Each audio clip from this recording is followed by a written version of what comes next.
Hello, friends. Today's episode is brought to you by From Within Records. Dimension 6 hitting the road on the way to FYA.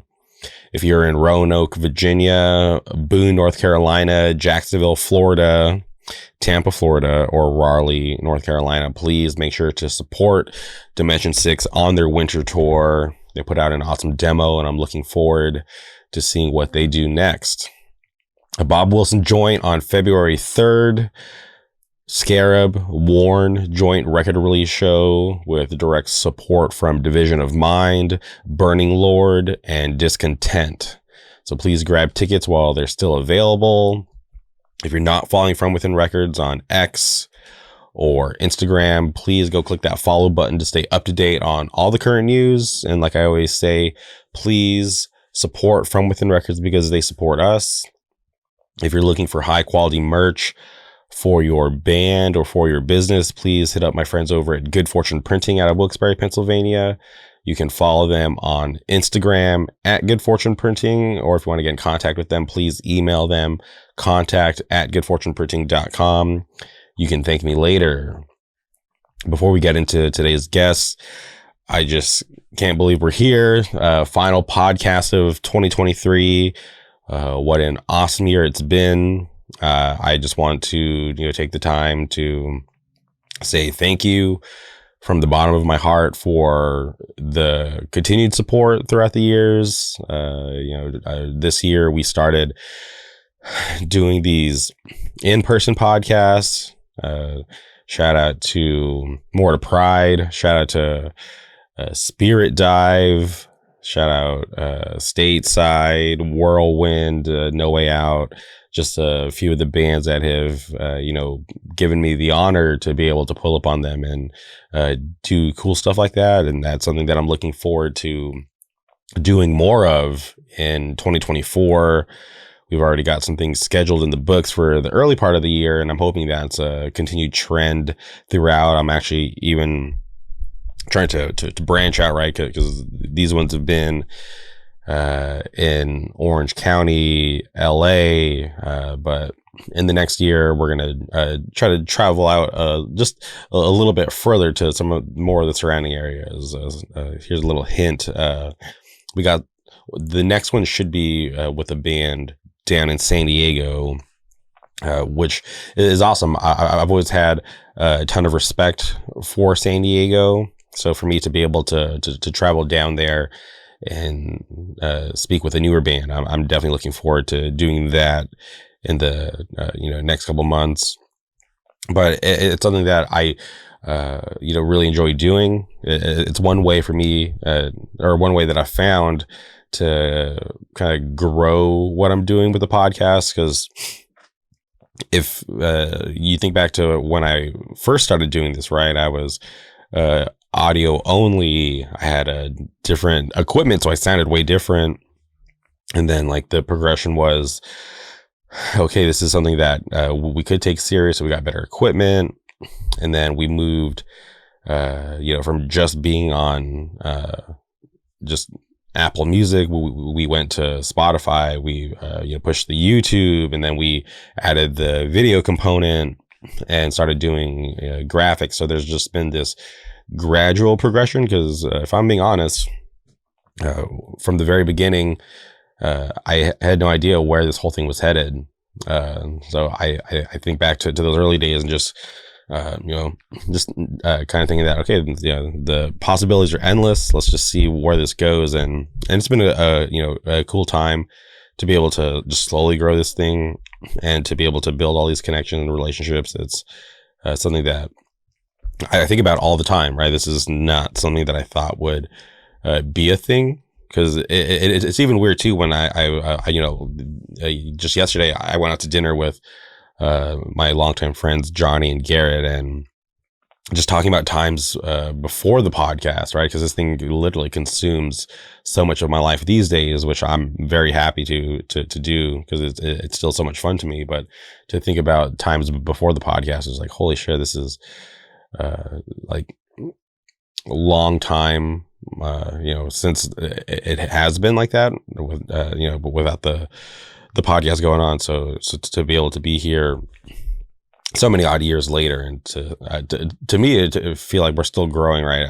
I haven't felt like things have been growing stale, and that's where I would start to worry, as if I got content with the content and I was okay just, kind of punching in, punching out. It's like, no, like I'm always trying to find new ways to grow this thing, new ways to be able to provide like the coolest content that I can for all of you. So the fact that I'm able to do it so many years later, it's something that I think is awesome. And the support that I get from everybody, right? Like when I think back, from all the guests throughout just this year alone, right? Just the returning guests, the new guests, it's truly just something that I think is awesome. And I'm truly humbled every day that people are willing to sit down, give me their time, because trust me, it's really, really hard to get people to want to commit to something like this. And I know what it's like to be able to, or to have to carve out time in a busy schedule.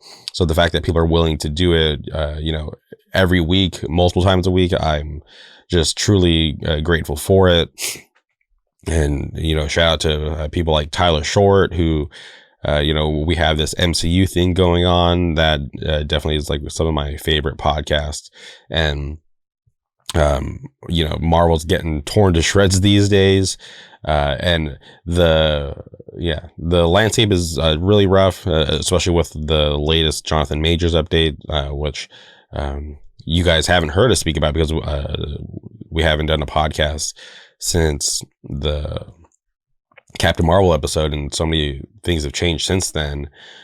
So I'm definitely looking forward to being able to do the next one, which will be sometime next year. You'll hear from Tyler and I very soon, but just things like that just get me pumped. And even being able to do the MMA show with Nate and Jeff, two of my favorite people to talk MMA with. It's always fun just because we've had this like long-standing relationship, and I know that there's some people who are into the sport just as much as I am. So to be able to just chop it up with them and just to hear, different views on MMA, because most of the time I consume MMA in like this weird bubble of like me, and me following all like the news outlets, right? I obviously watch the MMA Hour. I follow everything Ariel Helwani does, and then listening to Chael Sonnen do his stuff on YouTube. Sometimes I feel like I kind of get like, biased with like my opinions and stuff. So it's always nice to be able to sit down with other people who may not agree with me, or who might even just like enlighten me and open my eyes to view things in a different way. So that's why I just love being able to sit and talk with them about MMA, and even all my other friends too. The like private conversations that I have, with people about MMA. It's truly like the best sport in the world. So if you're here listening to this in 2023, 2024 or beyond, and you're not into MMA, I urge you, please go look up, MMA, or maybe that might be like too advanced for you. Go check out some jiu-jitsu, or like my new favorite thing is Karate Combat. They just had that event with Anthony Pettis versus Ben Henderson 3, which is awesome. And I really like Karate Combat just because the production level is so like high, and it's just a different way to watch a combat sport. So if you're looking for something new, or if you're just curious, I highly recommend Karate Combat. I can't stop coughing. I'm right at the tail end of this sickness. I don't sound as nasally as I did just a couple of days ago. I was actually really hesitant to record this because I sounded so bad, but we're here at the tail end of this sickness. So suck it, Jeff, because you couldn't take me down. But yeah, it's been an awesome year, and I'm definitely looking forward to be able to continue this trend in 2024. And like I said, we're going to do more in-person stuff. We're trying to get out to more shows. Like number one thing that I'm looking forward to next year is the Skate Jam. put on by my good friend Caleb out there in the SWB. Shout out Bizarre Skate Shops. I'm dying to get back there. I need to go just breathe the air. It's crazy. This is like the first year that I didn't travel out there since I started going out there. So it feels like there's like this weird part of me missing, which sounds so crazy because I'm not even from the area. I'm just such a huge fan of what they have going on out there. And, you know, they got so many awesome bands, like shout out Warren, Choice to Make, Wild Red. Shout out Wild Red. That's one band that I have on like this list of bands I need to see in 2024, and I hope I'm able to get that done because I'm such a fan of Wild Red from when they started, even up until now, and just seeing them, you know, playing these like bigger shows. It's just such a awesome thing to see, and I hope I'm able to be a part of it next year. But yeah, hardcore is awesome.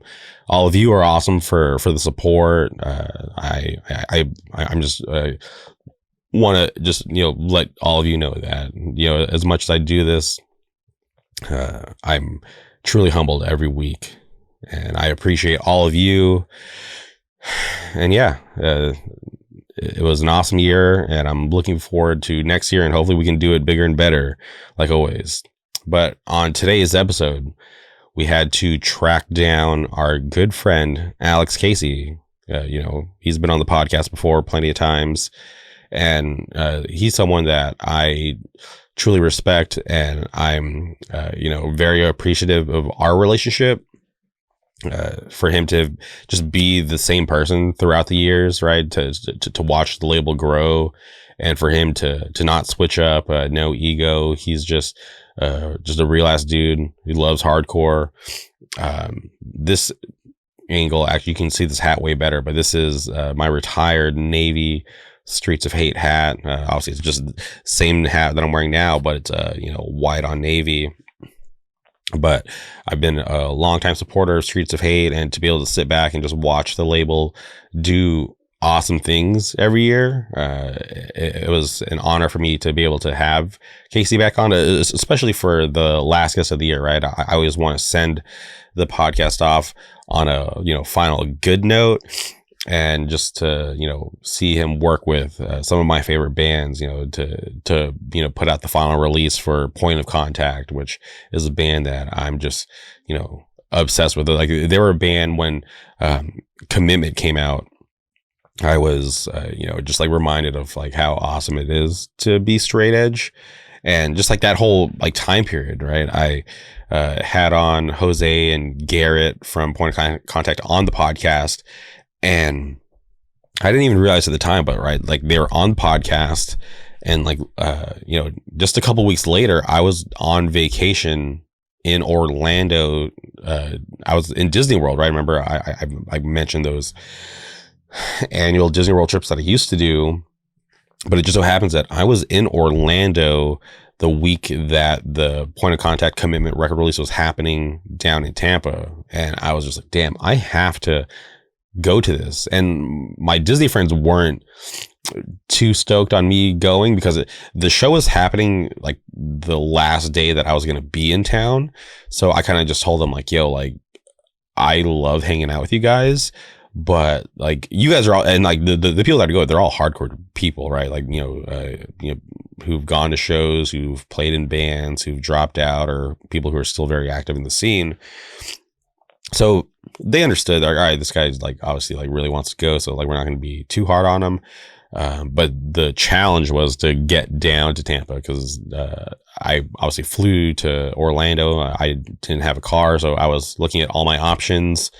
But luckily, good friend of the show, Trent from Minneapolis, Jacksonville, wherever you know him from, he was driving down from Jacksonville to Tampa, and luckily I was like on the way, and he was nice enough to pick me up, and it was such an awesome thing because it was our first time meeting in person because we'd only been friends on the internet. He'd been on the podcast before, but picked me up, went to the show, and it just like slipped my mind. I didn't even tell Jose or Garrett that I was going. I remember walking in and they saw me and they're like, yo, what the fuck are you doing here? And I just told him, like, dude, like, this is insane. Like, the timing is just so wild that I just happened to be in Florida. And it was such an awesome night because I remember there was a UFC going on that night. So in between bands, I was watching UFC and just being able to, see, just a great set, and just being able to just like look at or be able to like attend a normal Tampa show, because obviously I've only been out there for FYA, but to have been able to go out for like a normal hardcore show to kind of get a real look at what their seat is actually like, it was awesome. So shout out to Point of Contact. The hoodie's like right here. Next time I wear it, I'll wear it even more proudly. But for Alex, have been able to put out Point of Contact, and then even a band like Field of Flames. Shout out, Field of Flames, one of my favorite bands from out here. I think they're one of the best bands from out here. So for the Streets of Hate to have been able to work with them this year, I thought that was amazing. And then even to be able to work with, Two Witnesses. Shout out Jim Barron, and the ever so popular New World band. I think they're just doing really awesome stuff, and I just really support what Streets of Hate is doing, and I'm looking forward to see what they do next year. At the time of the podcast, the Tsunami and Bulldoze weekend wasn't announced, so we couldn't really talk about that publicly. But to see Streets of Hate, in collaboration with Joseph from Tsunami, I'm going to be booking shows out here. I think that's awesome to see Streets of Hate, just have more of a presence. I'm definitely looking forward to rolling out to that show in February, getting to see Alex in person again. Because like I said, it's been a minute. We haven't seen each other since Hardcore Pride weekend in Philly. So yeah, I'm just a huge fan of Streets of Hate, and I'm just so happy that Alex was down. It was an awesome conversation. I was happy to be able to sit down and talk with Alex again. So for any of you who are listening to this and for some reason are not familiar with Streets of Hate, please go hit pause, go look up all the bands that they've worked with, go pick up some merch, just support them. I think they're awesome, and like I said, I cannot wait to see more of what they do next year. So please strap in, enjoy the last podcast of 2023, and without further ado, welcome Alex Casey to the show.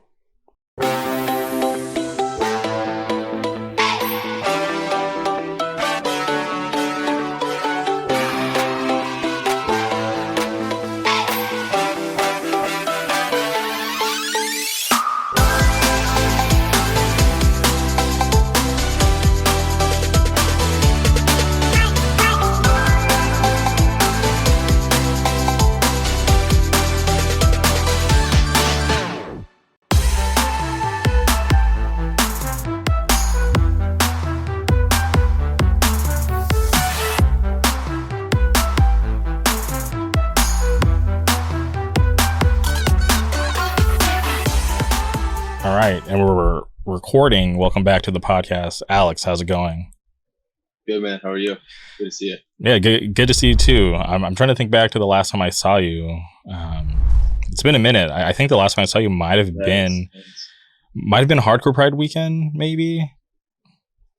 Yeah, probably. Yeah, because I was in LA, or I was in California once or twice since then, but I don't think I saw you either time. Yeah, I think it must have been Hardcore Pride, probably. Yeah, which seems like forever ago, because like so much shit has happened, which is crazy. Yeah. And here we are at the end of 2023, which is I think it's been an awesome year for hardcore. Like a lot of great releases, new bands, and just people kind of like solidifying their position in hardcore. So I think it's been a really good year for hardcore. Yeah, I definitely agree. I mean, I feel like I say this every year, but I feel like it gets progressively better, at least for my taste in hardcore, every year almost. So okay, I think this year has been one of the best in recent years, Yeah, I feel like, post COVID, right? And that, even saying COVID sounds weird, but just like, I feel like it took a while for things to kind of settle down and for things to kind of, get back to the way they were beforehand with, full on tours happening, these giant festivals happening.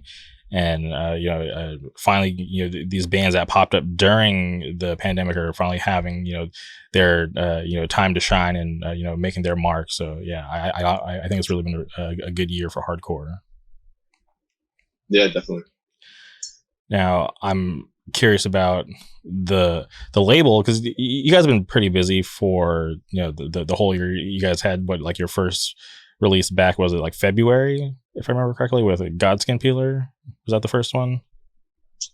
Yeah, I think so. Honestly, I lose track of shit anymore. But yeah, Godskin Peeler was definitely one of the earlier ones, because we planned it so it came out like kind of around LDB Fest last year, because their first show was going to be with Last Wishes and Adrian, which was like a tour that was happening on the way back east from LDB. So yeah, I think it came out like 2 weeks before then, or probably I think it was like the end of February or something like that.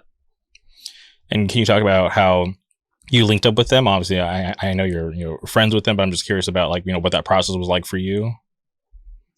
Yeah, so the singer of Godskin Peeler is this dude named Kevin he's from the Hudson Valley, and he's like one of the first guys that was older of like the generation above me.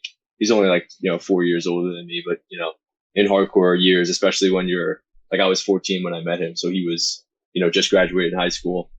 Felt like we were on two totally different planets. So he's been an important part of my life, basically since then. He's one of my closest friends.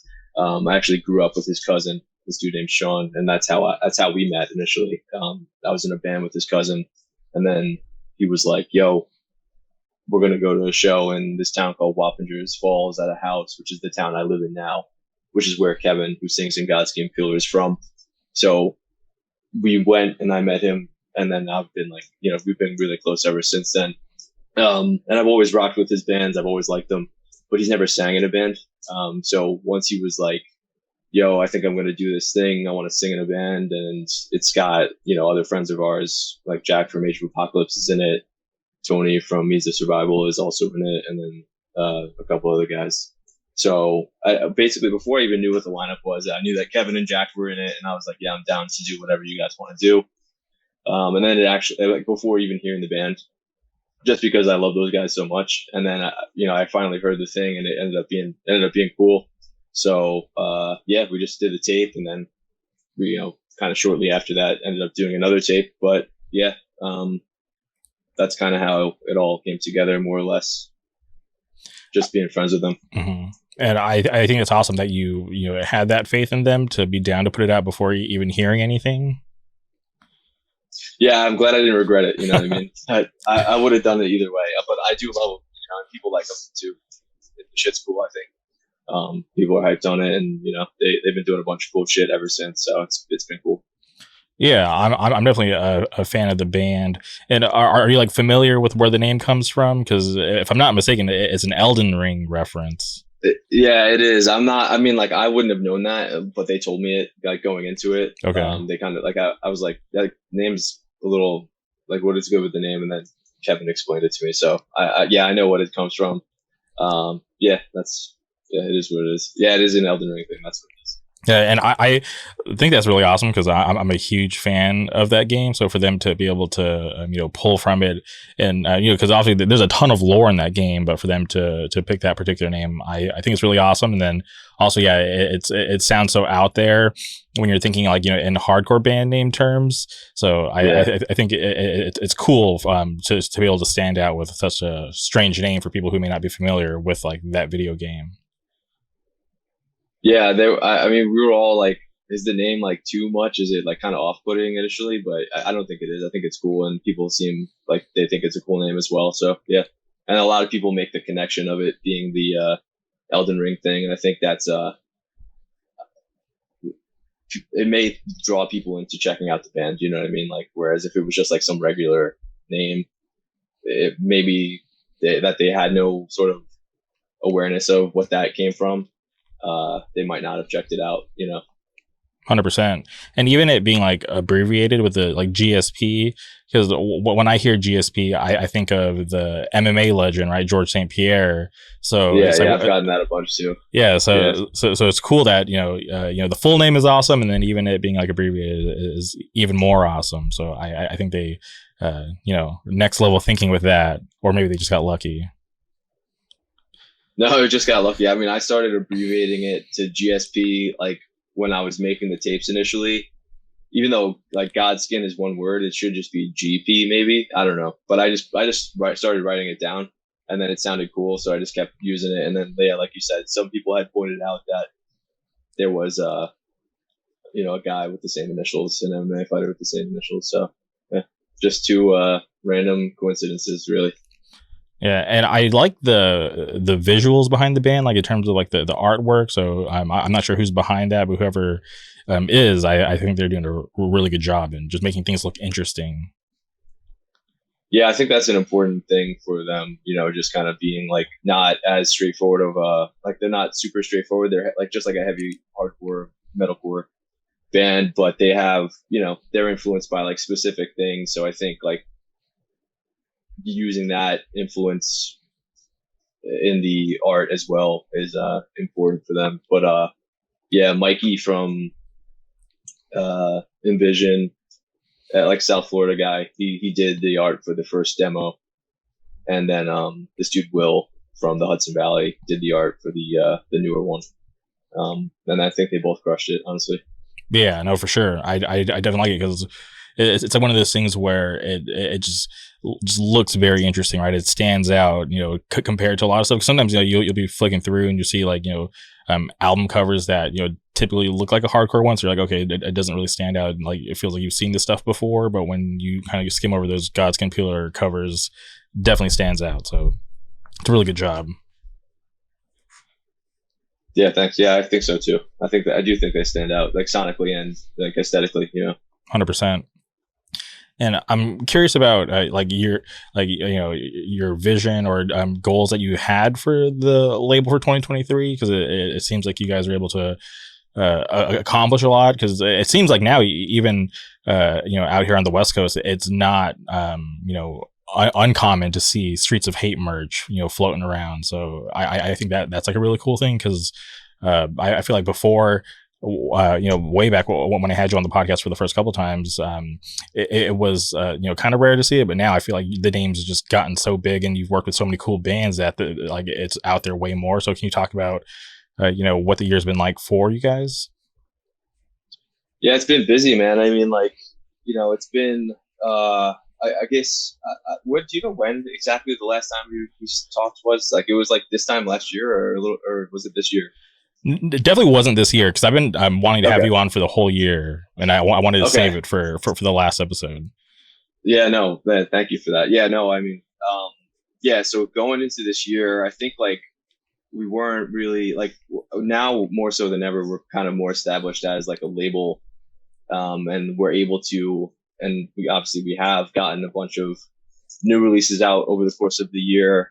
But on top of that, like on top of working with a bunch of new bands, and maybe like kind of expanding our circle a little bit, and putting out records for people that aren't just like people we've known for a long time, or like stuff like that. Like, I think that helps, because I feel like it makes your label more accessible and not as like specific of a thing. Like I love doing putting out music for my friends, and that's something I'm always going to do. But if people, like, as a fan of a label, their perception is they only do specific things for specific people, my band may never have the opportunity to work with a label like that. I think it kind of puts you in a box a little bit, and like it doesn't really allow your interests or the people's interests to expand much outside of that circle. So we've been trying, and I think it's been working to meet new people, establish relationships with new bands, put out records for new bands, and support them. And I think that's been a part of what has helped us kind of be so consistently putting out releases and having people interested in working with us. But also, like, honestly, so another reason why I think like you may see merch or out there or whatever from the label is because like we travel to most of these festivals and we're typically set up like vending our stuff. And I also work with Sam with Triple B selling his stuff. So wherever he is, most of the time I'm usually there selling like, you know, a Streets of Hate item or two. So having the ability to travel around and kind of sell shit all over the US and even internationally definitely helps obviously spread the name and get it out there. And honestly, it does all go back to like I said earlier, like having support from our friends. That's where it always started, and that's where, you know, I think people putting on for us and supporting us within our friend groups and outside of is why, you know, I think there may be visibly more of our things out there, you know. Yeah, and I've always been curious too, because obviously you mentioned Sam, and I'm sure people are familiar with like the showcase that has happened in New York with you know, Triple B, Days, and Streets of Hate. And yeah, when I look at those three labels side by side, I always believe that you know, Streets of Hate, you guys could, you know, ramp up and, you know, put out more bands and get to like the next level. But I was always curious if that's something you guys were interested in, because I knew you know, you guys started out doing tapes, and it didn't seem like you guys were actively going out and you know, signing bands like Days and Triple B. So I was always curious if that's something or if that's the direction you guys are heading in. So I don't think we'll ever be going as hard as those two guys are going, particularly. I mean, just for like pure lack of time. And you know, like my wife and I do the label together. We both have full-time jobs, and we dedicate as much of our time to hardcore and the label as we possibly can. And it's basically every ounce of our free time is spent on those two things to an extent, you know? So basically all the time that we can put into it, we already are. So I think it's only ever going to be, I mean, we're still going to actively put out as much as we can for as many bands as, you know, as we think are worth working with. Like we're not going to scale back less than we're like the output that we have kind of now that we're more established as, you know, trying to get things out over the course of the year rather than just like one or two things kind of sporadically.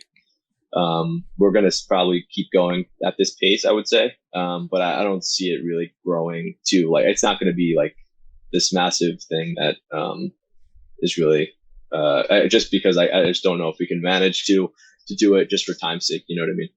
100%. I mean, even as it is now, like it takes so much. It takes a lot of our time to get everything going. So it's like I don't really know if I wanted to get any bigger than it is now, just for like manageability's sake. You know? For sure.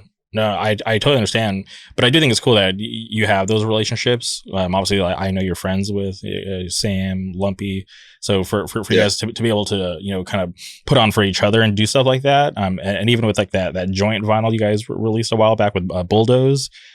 Yeah, can you talk about like, you know, like how that whole process works? Because, you know, obviously you know, 3 record labels that are, you know, pretty prominent in the hardcore space. Like how does that work? How do you guys like split up, like, you know, putting out one vinyl? So for that one in particular, I mean, I've done things with like those are two of my closest friends, Sam and Lumpy. So and they're close with Nicole as well. So it's very easy to work with them. You know, we talk all the time outside of label related things. So and we've prior to Bulldoze, we have all worked together to some degree on the label side as well.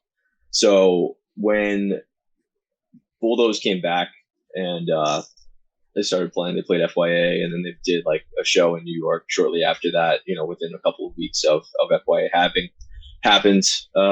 We were like, yo, it's crazy that like the Bulldoze discography, like they're playing shows pretty actively and like it's not out there anymore. And I think at that show in New York, there was a connection made between Sam and Bulldoze, like they spoke, or maybe they were briefly introduced and like the real like conversation started later. But you know, shortly after that show in New York happened, I want to say it was like the last week in January 2023.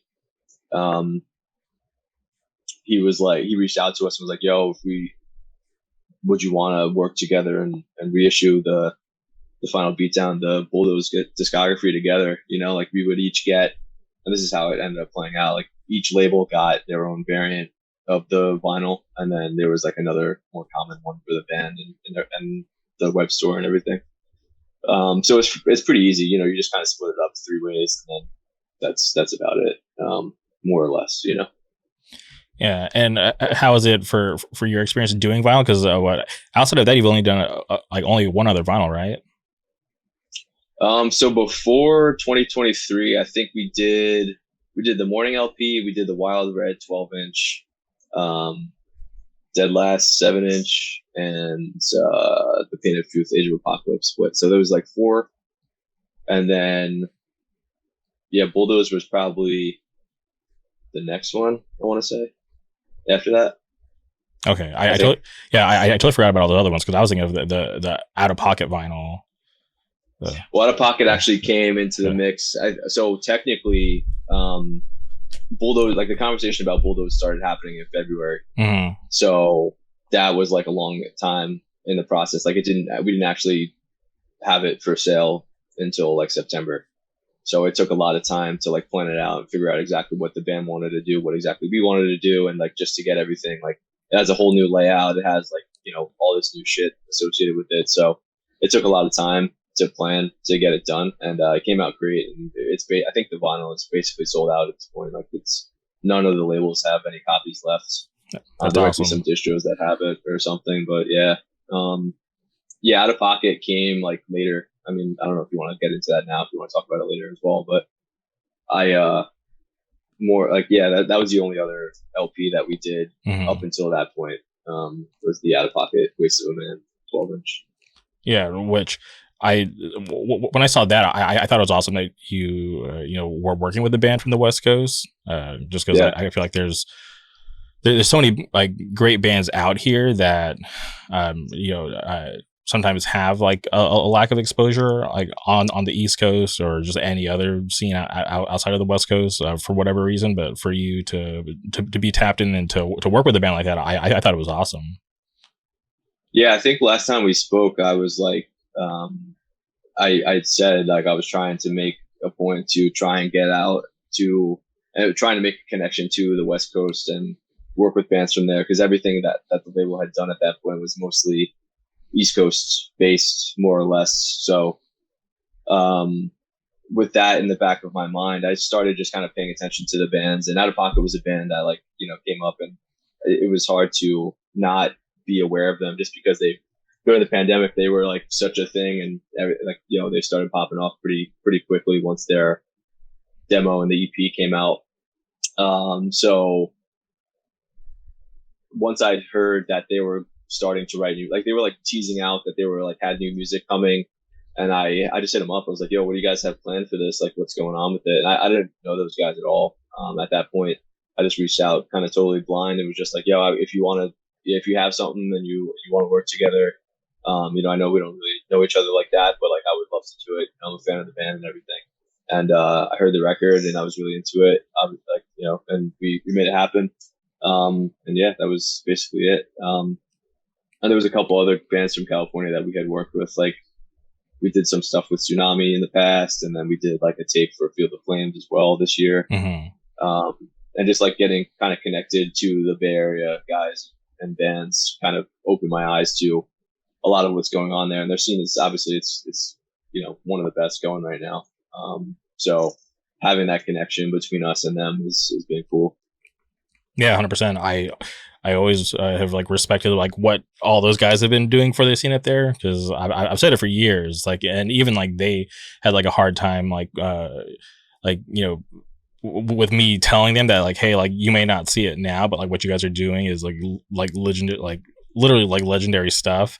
And it is like hard to see it in real time, and obviously to take those kind of compliments, it can be hard too and awkward. So I totally get it. But if you fast forward to now, from when I was making those comments, it definitely still rings true, because they're seeing like a bunch of those bands from out there are killing it, doing crazy stuff that a lot of bands have never done before.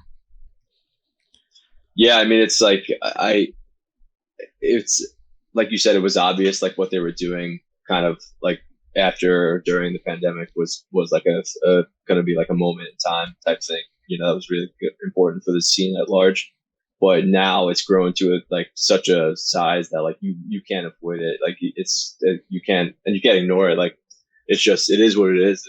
They just are, like I said earlier, like one of the biggest scenes and have some of the dopest bands going right now. Personally, I think and I'm trying to do more shit with like that, more bands on the West Coast. So hopefully in 2024 you'll see some more some more work with Streets of Hate and West Coast bands. That's awesome, because there's, like I said, a ton of great bands, and I feel like it'd just be like mutually beneficial, right, for them to get that exposure out there on the East Coast, and then even for the label to have your logo and stuff being more like normalized out here. So I think that's really awesome. I'm definitely looking forward to seeing that relationship build. Yeah, and I mean, we've talked about, I don't remember if I brought this up when we spoke last, but I'm trying to figure out how to do like a show like this, the showcase that we did out here, we can do a version of it out there. So that's it's been loosely talked about with a couple of different people between Lumpy, Sam, myself, and our friends in California. So maybe something will happen soon. I don't know. Not soon, but like, within the next year. Mm-hmm. So hopefully that happens. I always love coming to California and to the West Coast in general. So any excuse I can to get out there, I will. 100%. And I feel like things like that, give bands that don't typically come out to the West Coast like an opportunity to have their moment and to get more exposure. And I honestly, there's nothing really like that going on, right? Something that happens on both coasts, because I know normally it's just one big fest and it's on to the next, but for something to happen on the East Coast and the West Coast, that's not very common these days. Yeah, I know. Like for the children, just started doing like over the last couple of years, doing like a East Coast show as well. Mm-hmm. Like they just did some up in Boston, and I think there was like something in New York a couple years ago that happened that was affiliated with that. But yeah, there's outside of that, I don't think there's really any like big shows that are like showcase type things that are on both coasts or in multiple places at all. Mm-hmm. And can you talk about what those like showcase like experiences have been like for you?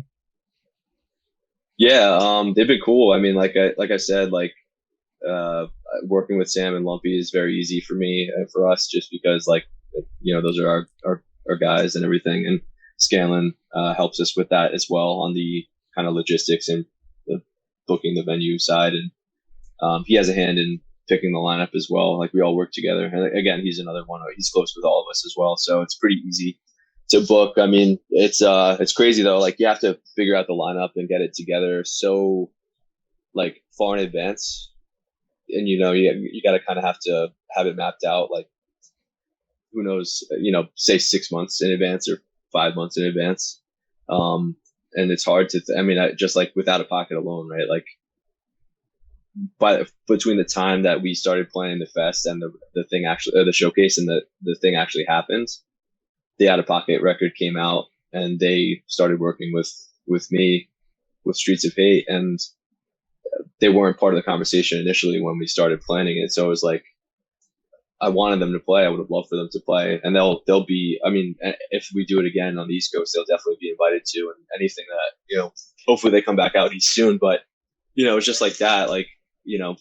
Between the three bands, there were so many different projects that we were working on since having committed to doing the lineup that I just didn't end up getting added into the mix, unfortunately, because of timing and just like, planning sake. But other than that, I mean, it's pretty easy to figure out, like, we just book bands that we like, and that's about it. Bands that mostly have worked with all of the labels or are friends with all of us is part of the like criteria for being able to play. Obviously there's been some bands that didn't necessarily work with any of us that played, like Twitching Tongues didn't, it has never done anything with us, but they played this year. And there's probably some others, but they're the only ones that are really sticking out right now for me. But yeah, everything's been cool. I don't know if we'll do it again per se. Like it was cool the last 2 years, but I kind of like, I just feel like there's enough like big shows like that happening, whereas like maybe it's not super necessary anymore, or maybe like maybe I'll be fighting like eating my words in like 6 months when we announce the next showcase. I don't know. I would like to branch out and do one on the West Coast for sure, just because it's like it feels fresh and it feels new.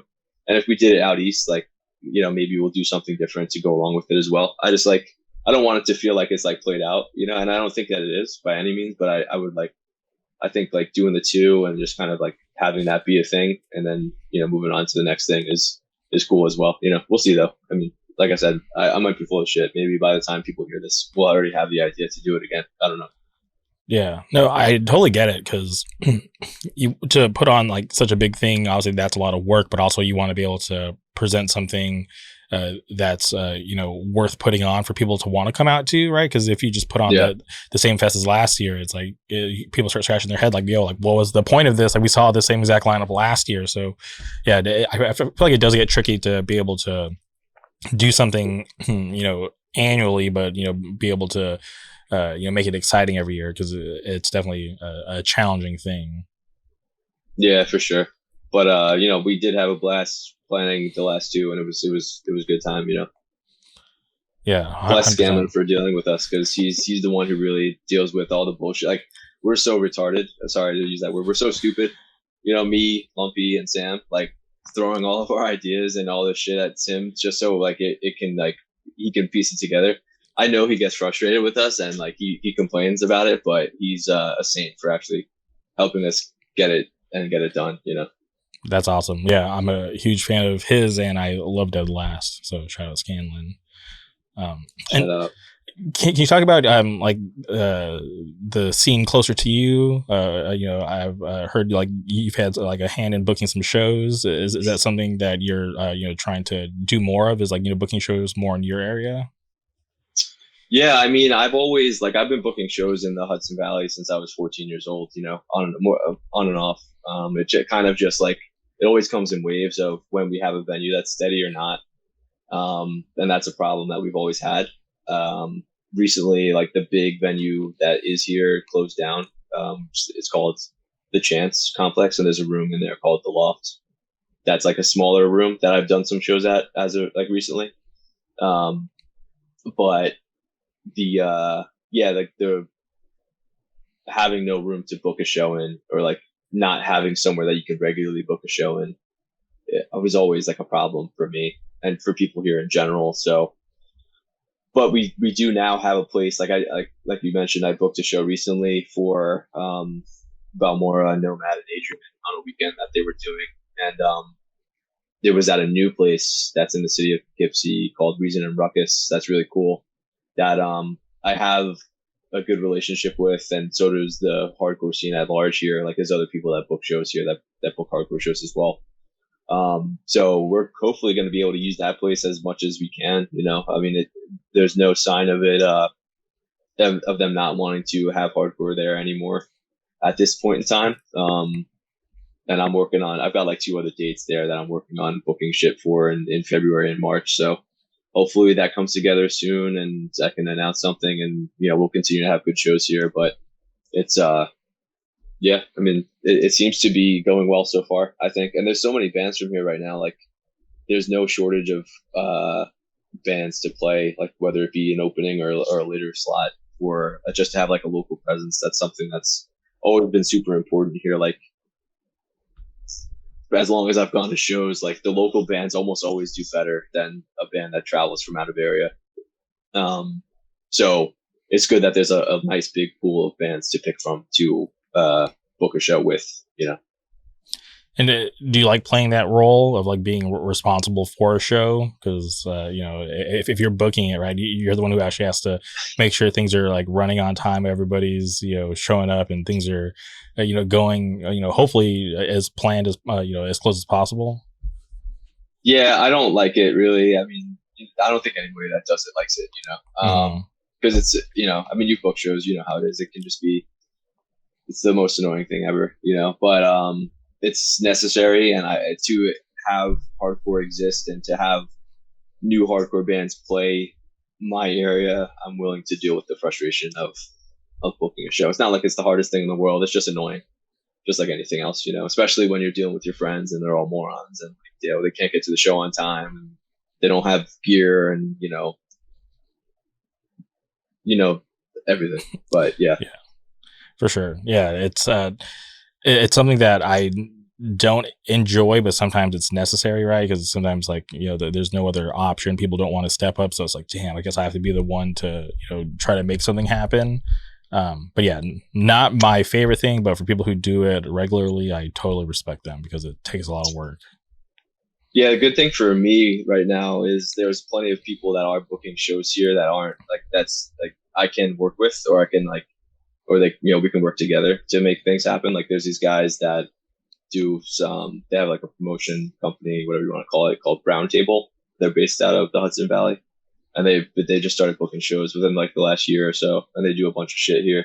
We've kind of worked together, and we'll be working together in the future to make some shows happen. They have like kind of access to different spaces within the Hudson Valley area that I don't. So, plus they play in bands and like they have like kind of their own squad of people as well. So they will, they do some stuff, and then there's some other bands locally that book shows on their own as well. So it's a good time to be doing shows here and to be coming to play here for bands from out of the area. Like there's guaranteed to be like close to 100 kids at every show, regardless of what it is, and then more kind of depending on scale of like who's playing. So yeah, it's cool. All been good so far. Hell yeah. No, I think it's really awesome to be able to have something awesome like that at home, right? For kids to be down to come out and support, because there's definitely been times where I see, sometimes people get too comfortable or they've seen X band so many times that they'll just catch it next time, or they just don't care, don't want to show up. But so for you guys to have something like that, I think it's really awesome. Yeah, the place in Poughkeepsie that I've been doing shows at is like literally a 10-minute drive from my house. So it's amazing. If I can continue to book shows there and like have it be like a thing pretty frequently and have it be so close to my house, it'd be awesome. 100%. Yeah. Cause sometimes when I think, I'm like, okay, I have to get on the freeway and drive like an hour and a half in traffic. Hour and a half drive is not bad, but when you're in like stop and go traffic, and that just makes it like 10 times worse. But yeah, to be able to drive just down the street, like whenever there's a show at like Program or Chain Reaction, that's like less than 20 minutes from where I live. So I'm always like pretty stoked about stuff like that. Yeah. Yeah, speaking of Chain Reaction, I want to go there so bad. Like I've never been, and I see like all my friends' bands are playing there, like as of late, and it just looks so awesome. And obviously it's a classic spot, so I feel like it's one of those places that I need to go to, just for like, I don't know, just because it's one of those places, No, 100%. Like when you're in the venue and you look at the walls, because they have like shirts from like bands that have played there in the past, and when you look at some of like these bands that are on the wall, and you're like, holy shit, they're like these giant bands today, but they're like at some point in their career they made a stop at the Chain Reaction. I think it's a pretty cool piece of history, but yeah, it's a like a legendary venue. I definitely enjoy it, but yeah, hopefully at some point you can make it out, because yeah, there's been a ton of awesome bands that have played that stage.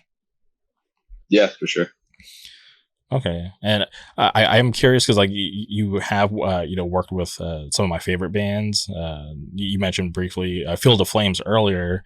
Can you talk about what that was like? Because I remember I did a podcast with my buddy Chris Williams, and we were talking about how we hope Field of Flames doesn't slow down, because obviously like members like play in other bands, whatever.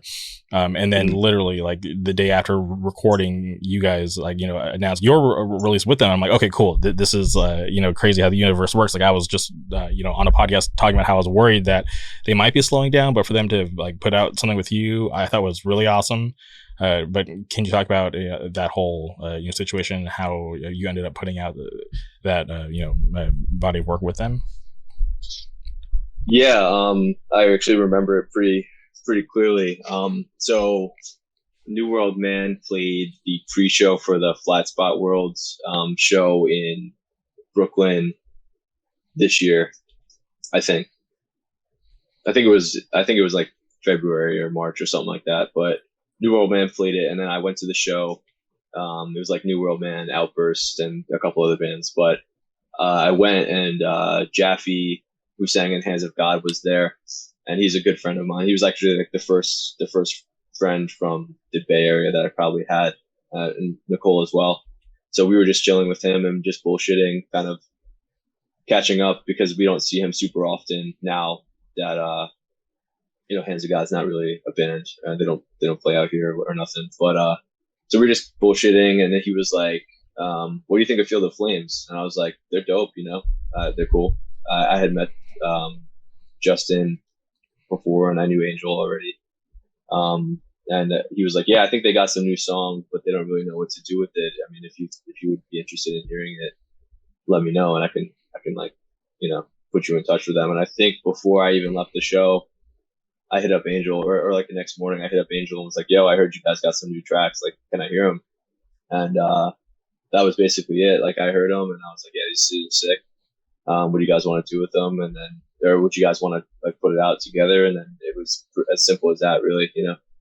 It kind of just came together from there. It took a couple months to get it sorted out. I think I don't really remember how long, but yeah, it came out by the summertime, and they were able to have copies before that Indecision 30-year show or 20-year show, whatever it was, which was like the next thing they had played after we announced the record.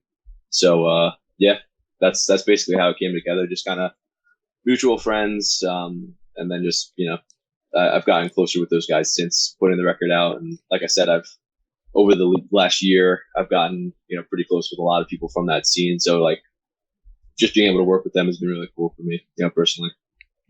Yeah, I'm a huge fan of theirs. So I was stoked on new music, and yeah, I just hope they do more in 2024, because it seems like they kind of slowed down playing shows for whatever reason. But I just hope they go harder next year, because I'm like the shot here isn't always the same, but you can kind of see it right now. But this blue poster right here is a Field of Flames poster. So yeah, I see that. Yeah, so always showing love to Field of Flames. I'm a huge fan of them, but that's awesome. Yeah, they're awesome.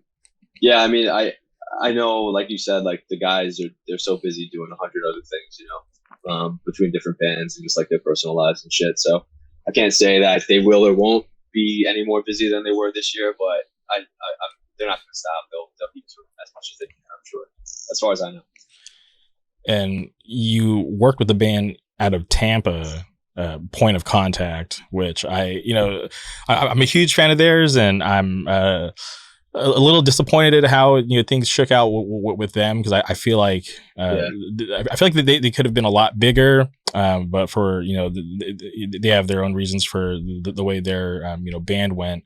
But I'm still a fan of theirs. I have like a hoodie like right here somewhere, but I thought it was done right. I thought Commitment was going to be the last thing that they put out. But once again, I'm surprised they linked up with you, which I thought was awesome. Just 'cause I'm like, all right, cool. Maybe Point of Contact isn't over, right? Because I always bug the band members about the band, before they finally decided to hang it up. So to see that, I was like, all right, cool. Like, there's still life in this. Like, maybe we can finally get that full U.S. tour, or maybe get a chance to see them again. But sadly, I didn't get the opportunity to. But I was just curious about you. Like, how did that whole thing come together? Because that's like not something that I was expecting. Yeah, it was kind of, I wouldn't say it was random, but like, I became friends with Jose. I was never really like friends with those guys that much, like everybody, like everybody else was. I just didn't really know. And I liked the record, like Commitment, when it came out and shit. But then like we never really met, or like never really made a connection. And then one time I was in Atlanta, and for whatever reason, for a show, and then I met Jose, and we started chilling and just talking, and then like shortly after that, he was like, "Yo, like maybe we're gonna do some new shit. We might want to repress Commitment. We might want to put out some new stuff. Would you want to maybe do it?" And I was like, "Yeah, I'd be interested to hear the new stuff and like see what happens with it from there." My plan initially was like let's do the new tape, and then maybe we can repress Commitment and then put the new songs on there as well on vinyl. If like, you know, you guys are gonna be active and do all this shit again. And then like we got the EP out, and then I saw them in New York. They played the Soul Blind record release show like earlier this year, I think. Yeah, it was earlier this year. Yeah, so I saw them there, and you know, we chilled. It was cool. Everyone was cool. I'd met them. That was like essentially the first time I met the whole band, and we got along well, and we just chilled out. And then yeah, the record came out. People were into it. We sold the tapes and everything, and then that was basically it. I didn't really hear formally that they were like broken up or nothing, but that just kind of it feels like it kind of just happened shortly after that, you know. Whatever ended up being the story, I don't really know the fine details on it, but it doesn't seem like they're active at the moment. So they Commitment repress will not be happening, sadly, for now. Sadly, damn. Yeah, well, at least like some of them are, you know, doing other bands, some good bands. Yeah. So, I think that's awesome. At least they're still involved in hardcore. But I was just I was just really bummed that Point of Contact didn't go a lot further, just because I just love their style, and obviously I'm a huge fan of straight edge and straight edge bands. So, and they're definitely one of my favorites because I felt like they just had a great message and just they sounded so awesome. Yeah, no, they're dope for sure. I mean, like I said, I would have, you know, kept doing shit with them as long as they wanted to. So sucks that it didn't happen, but yeah, like you said, those guys are all playing in a bunch of different other bands right now. So okay, and still doing their thing. And I was a huge fan of you know, your release with Choice to Make, right? Shout out to you know, the SWB, right? I'm always repping Choice to Make every episode right here. Shout out Good Fortune Printing, or go this way, Good Fortune. I love that release because there was a point where you know, the record had come out on Flat Spot, but then I feel like they took a big hit because of the pandemic, and they were kind of just you know, trying to figure things out. But for them to be able to have like release that like promo with you, I thought that was like super sick, and I love those songs, and I'm a huge fan of that band. Even to this day, I think everything that they do is awesome. Yeah, no, they're great. I mean, you know, I did the promo tape for them back in 2019, and you know, I've been close with them ever since. Nate especially, you know, he's great. Yeah, and the LP just came out on From Within. It's dope. So yeah, they're out there still killing it. They just played some show. I can't remember what show they played. But yeah, it's cool to see them being able to stay busy. But I think it's cool that Streets of Hate is a part of that history. Yeah, always. I'll always put on for them, and you know, they're my, you know, they might not be officially on the label, but they're always part of, you know, our circle. So I'll always support them and shit. Mm-hmm. Okay, and you mentioned that you guys have been doing like a lot of traveling. Is that something that you enjoy, being able to, you know, go to all these different parts of the, you know, country and even the world to, you know, to showcase your guys' stuff? I do, yeah, and it's not even just for like the label's sake to be able to like, you know, have things in different areas. It's more like even just like experiencing hardcore in new places is something I still love to do, you know, especially when I find a new scene that like is like, you know, impressive, or like, you know, that like I like the vibes of, and like the show's good, and like people are good at dancing, and people have good vibes and stuff like that. Like we went to Northern Unfest in Scotland, in Glasgow this year, and it was like we made a bit of a vacation out of it. We went and like hung out for a couple of days around the fest and shit, and it was like the best time we've ever had. You know, the show was amazing. You know, the food there was awesome. Just like being in Scotland was sick. It was like one of the best trips we had this year, and one of the best shows I've been to at all, you know, ever. That's awesome to hear, because I actually just traveled internationally for the first time for hardcore.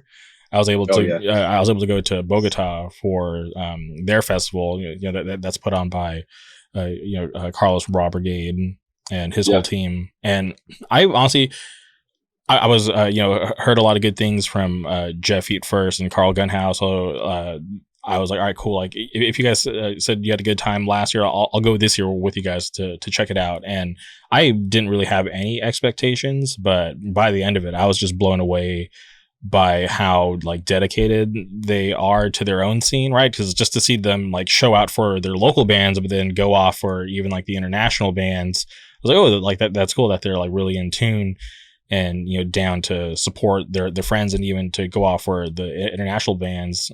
And everybody was so nice.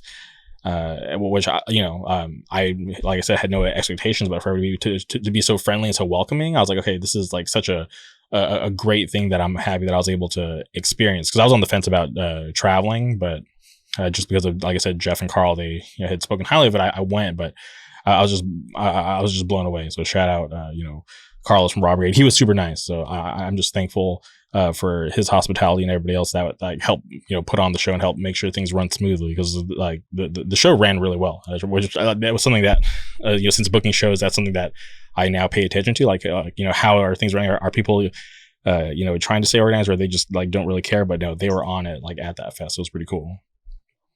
Yeah, no, I was really bummed to not be able to go to that. Like, just like the close proximity to the holidays and shit. Like, I just wasn't able to get the time to like be able to make it down there, and it sucked because it looked like it was a great time, and I missed the one last year too. So hopefully, if they continue to do it, I'll be able to go. But this year looked awesome, man. I was jealous that I saw that you were there.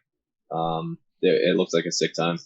Yeah, no, like I said, I was just blown away at like how like awesome it was, because yeah, like just the bands were, like the venue was awesome, right? The sound was sick, like the people running the sound knew what they were doing, and then just like the size of the room, and just like I said, just like the whole atmosphere was just, couldn't have asked for a better time, because I was really curious about, like, you know, what like my feelings were going to be when I walked away, but that's like something that I'm like, wow, like I definitely want to go back next year, because it was just, like such a good time, and like I said, it was my first time traveling like internationally, and I was like really just blown away at like how far our money goes in Bogota.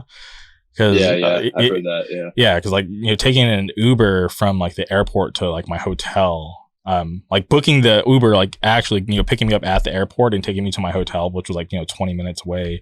I was like, damn it. In America, this easily would have cost like at least like $100. But like when I looked at like the conversion, like, you know, on my phone, like after everything was paid for, I think I paid less than $10 for like the Uber ride, which was insane. Wow.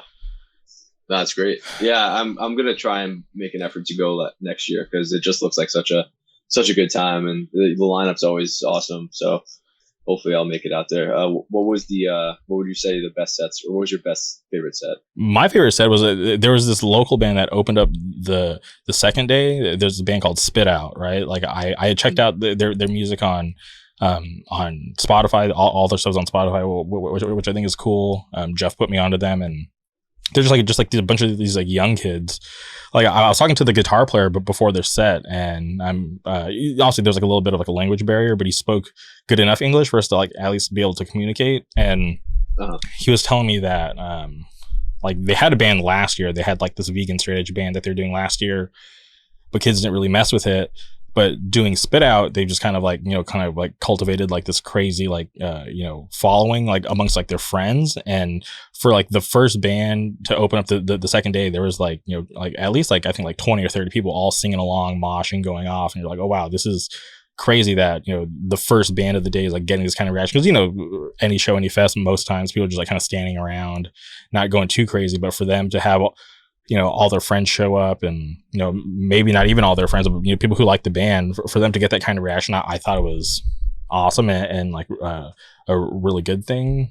But I think my favorite set of the whole weekend probably had to be Big Boy. Oh yeah.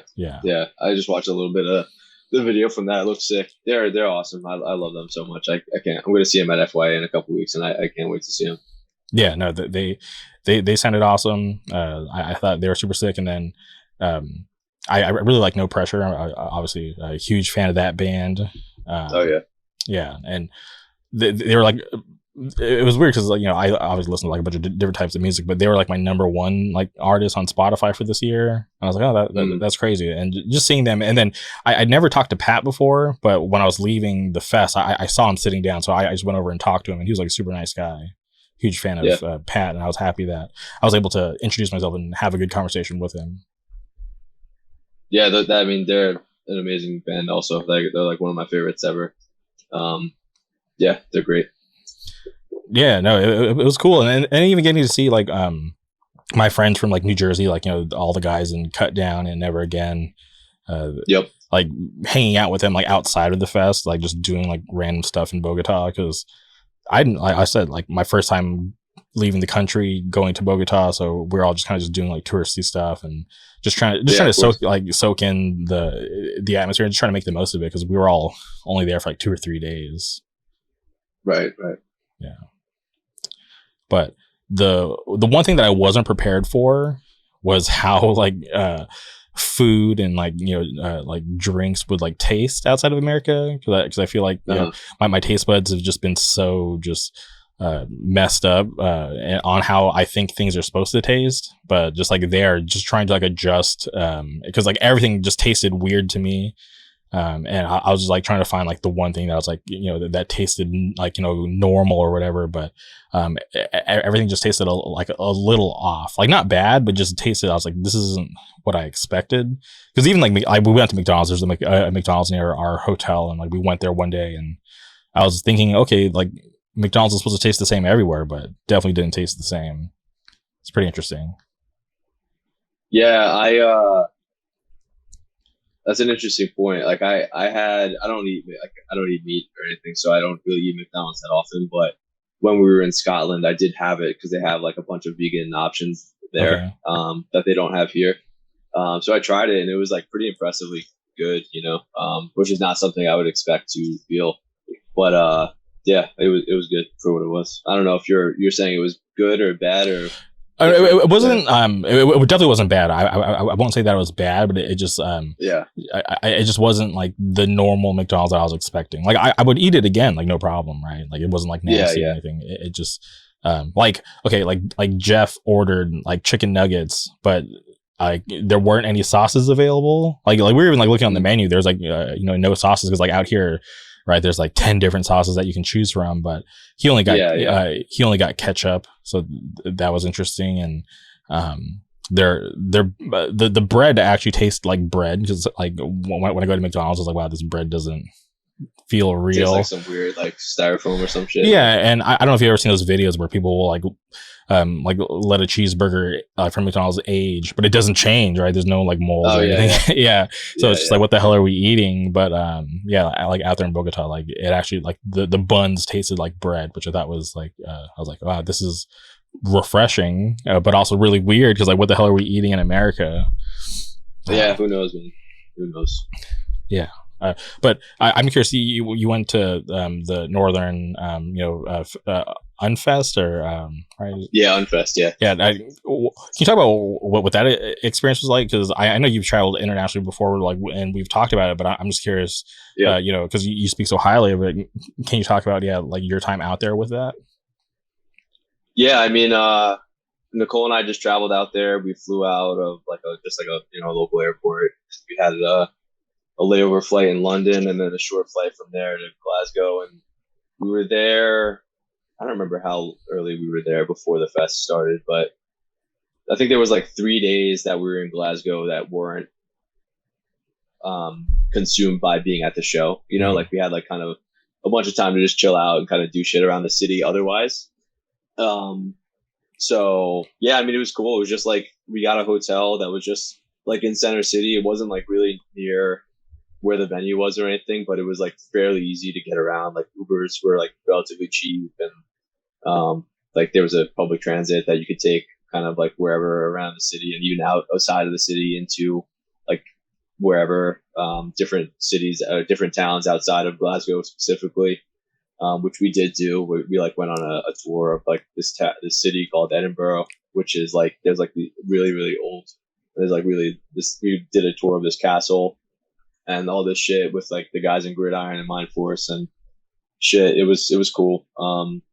So we had that time to kind of just like go experience being in Scotland without having to be at a show, which was awesome. But the show itself, I mean, like all the bands from there are so good, you know, like personally, I think so at least. And then like the bands from here that played, Mindforce, Gridiron, and Age of Apocalypse, they all did really, really well. And it was just sick. Like every band had a good reaction from start to finish, basically all the way through on both days.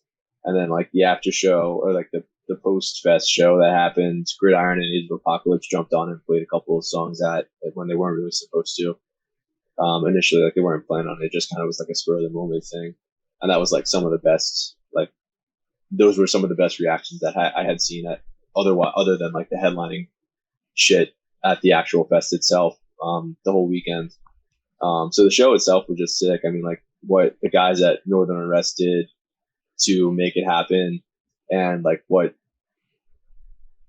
the local guys from Glasgow did that they share bands with, whether it be Nothing But Enemies, Demonstration of Power, Despise, even Mourning, anybody Hellbound. Yeah, they were putting a lot of work in to make sure that everything was going smoothly and like everyone was happy and like, the space was nice and everything was cool. And that, they were pretty free with like giving us suggestions on what was good to eat, what good coffee shops there were, like what we should be doing outside of just like being at the show. Yeah, honestly, it was, I can't say enough about it. I can't wait to go back. We're planning on going back for the one that happens in 2024. So I'm excited to see what happens with that. I know that I've heard some rumblings of what the lineup's gonna be and shit. So I'm curious to see how it pans out. Yeah, I hope with bands like Age of Apocalypse, Gridiron, and Mindforce, traveling out there and having a good time. I hope other bands from the States are able to see like, oh shit, like we can go to places like that and play a good hardcore show, right? Because I feel like to be able to go to markets like that might not be the most hype or it might not be the most known. I think it's cool for bands to be able to just get out there and have exposure and even get in front of people that might not be able to travel to the States or to other countries to be able to see them. So I hope with the next one they get more bands from the States. Yeah, I mean, like after the one last year the one this year rather being as good as it was, I think a lot of bands, like it's on more people's radars, and plus like I said, that scene is pumping out so many good bands, and all those bands are gonna have new music coming out within like the next year as well. So I think all of that positive attention to the scene and the bands and everything is gonna help that scene grow. Like already since that show, the fest happened last year, like I know so many people locally in the States that are like, yeah, we want to go, we want to play that show so badly, and we just want to go and be in Glasgow in the worst way, And like I said, I always speak so highly of it. I definitely suggest anybody go that can. Yeah, and how do you like the travel part of getting out to the fest? Because I feel like that's like my least part or my least favorite part about going on vacation or traveling to a fest is like having to go to the airport and dealing with like that whole situation. Yeah, I mean it's annoying and like it sucks, but I mean it's not that bad for me. I travel so frequently. I even like other than shows, like I travel pretty frequently for work, and I'm just like I try and get out there and see as much as I can. So I don't really mind it too much. I find it's pretty easy. I mean, like there's always parts of it that suck, like getting to the airport, parking, figuring out how you're gonna get from the airport to wherever you're staying. Once you get to your destination, that sucks. Like potentially losing your bags, that sucks. That's never happened to me. Knock on wood. I hopefully it never does. But I don't mind it too bad. I'm good with it. Yeah, I hate it. Like I had trying to. Go ahead. No, go ahead. Sorry. No, I was just gonna say like on my way back from Bogota, the only flight that would like work with my schedule was I had to have a 12-hour layover in Panama because I went from LA to Panama to Bogota, then on the way back Bogota to Panama to LA. But like the only flights that would work with my schedule because I had to get back in time to make it back for work was I had to deal with this 12-hour layover, and it was just annoying because I was just doing a lot of like sitting, and I was like on my phone and like playing stuff on like my Steam Deck and stuff, which was like fine, but I was like, oh, I just didn't like that I had to be in this like random airport for so long. Yeah, I try not to. Anytime I travel, I try not to have a layover at all. Like I love a direct flight from point A to point B, and if it is, I do have to do a layover. I try and make it as like compressed of a window as possible, which can also be stressful, but at least, you know, you're not like sitting around for however long, just sitting at the airport or doing whatever, you know. Having idle time is like, that's part of traveling that I do hate, is like waiting. Like if you get to the airport too early, you're waiting around for your flight. Like that's annoying. Or if like you said, you have a long layover, like that's annoying. I just want to get on the flight or get wherever I'm going and not worry about like just like waiting around, you know, because I mean that time is, you know, takes out of your trip ultimately, you know. So to me, the sooner you can get there, the better, personally. 100%. Yeah. Honestly, the only direct flight that was available for like my schedule was like with like Spirit, and I was like, I don't know if I want to fly from LA to Bogota on Spirit. Seems a little sketchy, so let me go with this other airline that might be a little more reliable. Yeah, Spirit is rough, man. But I was gonna say before, this upcoming year, I want to go to Japan, like in the worst way, and I've never been on a flight that long. Obviously, like It's like I don't even know how long exactly it is, but it's like 18 hours or some shit. It can be up to 24 hours, maybe. I don't know. With layovers or some shit. I really don't know. But anyways, yeah, I'm not looking forward to that. I'm looking forward to being there, but like traveling from here to there is going to be interesting. Okay. Is this just vacation, or is this going to be like hardcore related as well? I feel like, so I don't have any plan to go there right now. I'm still trying to figure out exactly when I would. More than likely, it'll be like, I feel like going there and not going to a show, it would be stupid of me. Like I have to experience hardcore there if I'm going to go at all. You know, it's like an important part of going there to me, just because I love like bands from there, and like just like the vibes seem so awesome, and everybody said like shows there are so sick and like everything. I just feel like I need to see it. So I'm trying to strategically plan it around when bands that I'm friends with from here are going there, so I can see them there as well as like the local bands from there. Kind of get the best of both worlds. But yeah, ideally it would be kind of a mix of both things. That's what I try and do with everything, is like have a little bit of time to do things that are not centered around hardcore specifically, but also be able to experience it as well, you know, because I want to try and get try and witness what the hardcore scene like is like there, and then also try and like experience the city and surrounding areas themselves, you know, as much as I can. Yeah, Japan's definitely like my dream vacation. Like in high school, I was like obsessed with like Japanese culture. I was like taking Japanese class to like learn the language, and it was like my last year, because I took it 3 years out of the 4 years I was in high school. Because like the first year I took Spanish, so Spanish was like my first year, and then the last 3 was Japanese. And the last year they were doing like an exchange like student program like over the summer, and you know I was like a young kid back then, so I didn't have any money. So talked to my parents, they were like super down, a little skeptical, got a passport, but then like my mom had a dream that I died on the like airplane to Japan, so she like didn't want to pay for it because she thought I was gonna die. So that was my first opportunity to go to Japan that didn't pan out. And then like the last time was October 2020. Me and my buddy Johnny had a trip booked for October of 2020, but then the pandemic hit. We had to cancel our trip because like our flights got canceled until we got like credit, whatever, for our flights. And then life just happens. You know, he got busy. Him and I are still like good friends, but you know, he just got busy with life. I got busy with stuff, and we just have never been able to kind of coordinate another trip. So it's just like, damn, like I definitely have to get out there at some point before I die, because that's just something that I think about all the time. Because I like, even though like I stopped practicing Japanese, I still love Japan, and I definitely want to go there. Yeah, for sure. Yeah, I have to go. I've had a couple of missed opportunities that I could have like kind of finagled my way into the trip to go with other friends in the past, and it just didn't really pan out. So I got to make it happen eventually. Hopefully this upcoming year will be that. So let's see. And have you ever like sent your records out to any like the distros out there? Yeah, of course. Yeah. Okay. I sent all my stuff to that record store, Nerds. They stock everything. They always have, like, for a long time, and it seems to sell there. I've even, I've sent them like some merch of ours as well, and it seems to sell anytime we send them stuff, which is cool. Hell yeah, that's awesome. And is it okay to talk about your brother-in-law?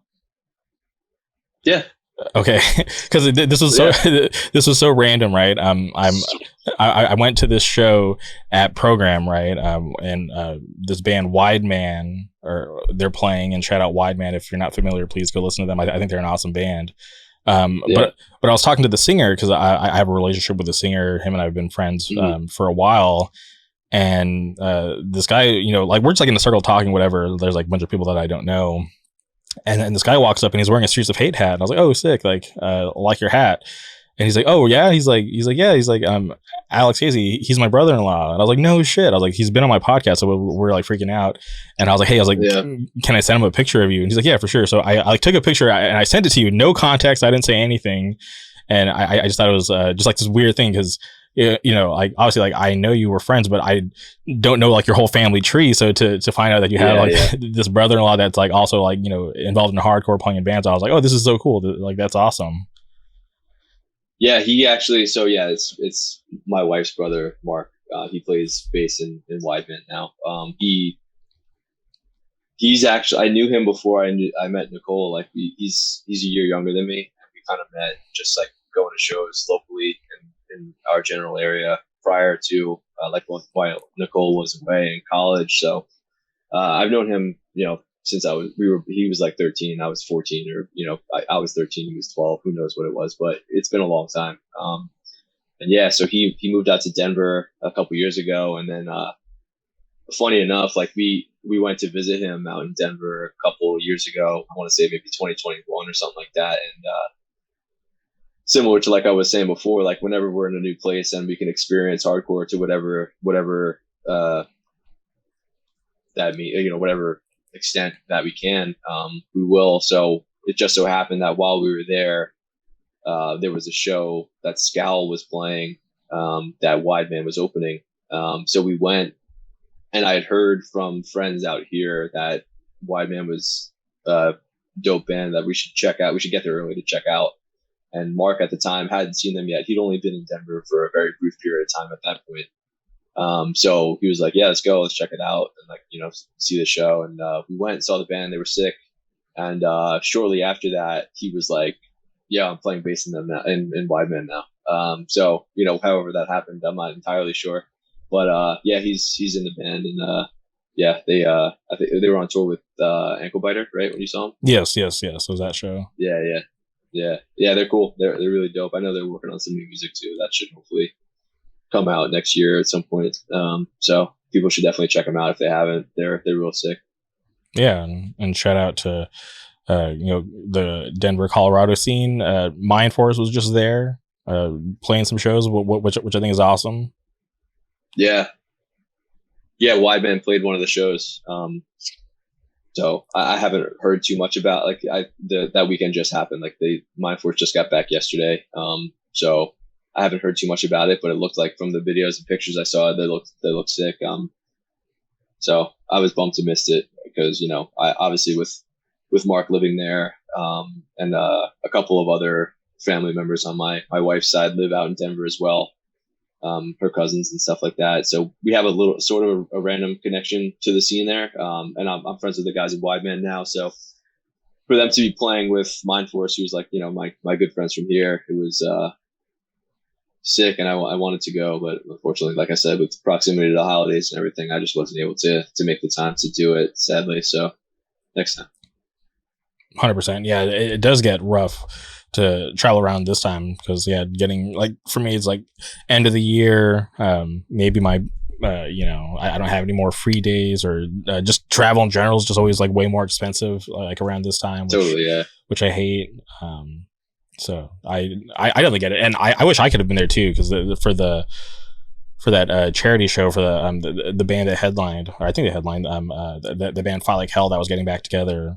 Like a lot of those guys were like really important to me growing up, just because whenever they would tour through California or play Vegas, like I'd be there, and they definitely put me on to a lot of things. The other reason why I listen to Floor Punch, I always tell the story. I would see them so often, and then they added this song that sounded so different. And like, I talked to the singer. I asked him, like, hey, like, you know, there's that one song that you guys added to the set list that sounds way different than everything else. Like, what's up with that song? And they're like, oh, it's a cover song by a band called Floor Punch. And they used to cover Let It Ride. And I was like, okay. I was like, oh, okay. Yeah, I was like, this is crazy. I was like, now I have to go look at Floor Punch because this song is just fucking so sick. So yeah. I heard. I mean, like I said, I haven't heard that much about that show, but I did hear from Walker, who sings in Wide Man. He said that their set was insane. Fight Like Hell set was insane. Yeah, and I believe it. So no, for sure. I can believe it. I was at their last Denver show because like I'd seen them so much and made friends with them that they're like, yo, like you like me and like two of my friends Andrew and Bobby at the time, they're like, yo, like you guys have to be at our last show. Like just get to Denver and we'll take care of the rest. And like we were like I think like 17 or 18 at the time, and we we made it out there, and they definitely held up their end of the bargain. They definitely took care of us, and yeah, that band's so sick. Yeah, the scene there is sick right now. Honestly, Denver as a whole. I want to go to some more shows out there whenever I can. But yeah, it's cool. I do love going there. I think I'm going to try and go there at some point this year, even if it's just briefly, you know. For sure, yeah. Just go see some family, maybe catch a hardcore show, and yeah, like, yeah, that's for the brief time that I was there. Yeah, definitely really nice. I was not ready for the elevation. For anyone who's never been to to Colorado to Denver, like yeah, the elevation was pretty crazy. Yeah, it didn't really affect me like that. I mean, I was prepared for it too, but I don't know, it just didn't really seem too different to me personally when I was there. Okay, well, we're coming towards the end of 2023. This is the final podcast of the year, which I'm excited about. But I'm curious. Do you have any goals or big plans for 2024 in terms of the label? Not really. Just to keep putting out records. Keep working with new bands. We've got a bunch of stuff kind of in the pipeline that should be happening within the first couple of months of the new year that I'm excited about. Like I said, we're going to be hopefully traveling to Scotland again in April, and then hopefully I'll be in Japan at some point. And then everywhere in between, like I said, we try and experience hardcore and new things everywhere that we can while we can. So that's really my only goal. I would say for 2024 right now, look out for new music from Burning Lord. We're doing their LP that's coming out soon. Discontent, we're doing some new shit for, who's a dope band from like the Northeast, members of Reaching Out and Killing Me, and this kid Alex that I'm boys with. They're really sick. They put out a demo this year. It's awesome. And the new shit sounds awesome too. So that'll be coming out pretty soon. New Moment of Truth records coming out at some point. I don't know when, but it'll be out within the next couple of months, hopefully. And then new shit from Nothing But Enemies and Demonstration of Power, and who knows who else. There's a bunch of other shit in the works, but those are things that like I know are definitely going to happen. So keeping an eye out for all that stuff, I would say. Okay, and last thing before we sign off, I just want to ask you about New World Band, because I feel like they're a band that is made it to the West Coast that has like had a really good impact, because they even like came back and were on like the Dead Heat record release shows, which I thought was awesome. Yep. Can we expect stuff from them anytime soon, or can you talk about what's going on with them? Yeah, so they put out an EP over the summer called Beast Is Back that we did the vinyl for, and the vinyl has been significantly delayed, but it is actually has shipped and is on the way to the US now from the pressing plant. So I should have it hopefully within the next couple of weeks. So that'll start shipping soon. There's a second pressing of that record that's going to be happening early next year as well. And then there is some talks of some newer shit coming from them as well, but no real hard plans. With those guys being in Pain of Truth, Life's Question, Mind Force, No Pressure, Regulate, like they're all these other bands, like they're all very busy. So New World Man is kind of never was gonna be a super priority for them to do it, and they've done a fair amount of stuff. I mean, to be honest, like they've gotten to the West Coast twice, like you said. Like they played Tied Down, I think, or they played the Coldest Life show rather in Detroit. They've done some shows locally in New York and Philly and shit. So they play a decent amount. And I think they'll continue to do so whenever they have free time. But yeah, I know that, we've talked kind of briefly about their plans, and they do want to do a new record in 2024, maybe an LP. But I don't know, like, at what point that'll actually happen. We'll see. Okay. Well, I'm looking forward to, anything new from them, because I think they're an awesome band. And yeah, it is crazy because when you break down like, all the bands that the members are in, it's like, holy shit, that's like this crazy super band that I didn't even really put them in that category. Yeah, it's crazy.